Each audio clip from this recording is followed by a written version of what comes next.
Bwana Yesu asifiwe. Ndugu mtazamaji wangu, nikukaribisha sana. Hii video ni kwa ajili yako. Nataka nikaombe na mtu ambaye moyo wake umekata tamaa na amejeruhiwa.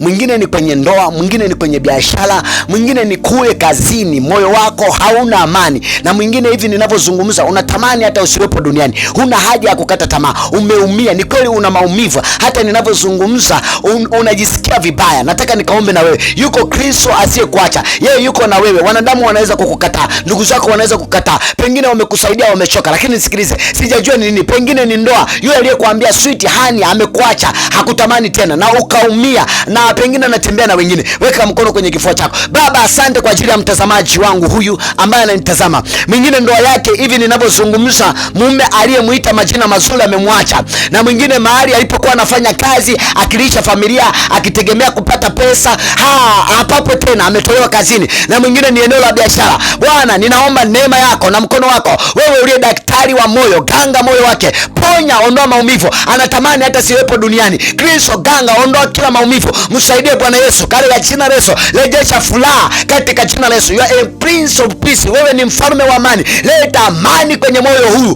katika jina la Yesu. Kwa binti huyu ambaye Bwana alikuwa kwenye mahusiano na akaachwa, akaumizwa, wengine wametapeliwa, wengine kwa namna yoyote, ninaomba neema yako Bwana katika jina la Yesu. Kaachilie uponyaji katika jina la Yesu. Ponya moyo ulioumia katika jina la Yesu. Wana vidonda, mioyo inayovuja damu, mfalme, hawawezi kusema, lakini kwenye mioyo yao imeumia, ina maumivu makali. Bwana, ukaachilie uzima, ukaachilie uponyaji, ukarejeshe furaha katika jina la Yesu. Unayefanya njia mahali pasipo na njia, Baba, ninaomba ponya huu moyo wa mtazamaji wangu huyu katika jina la Yesu Kristo. Nimeomba na nimekuamini. Amen.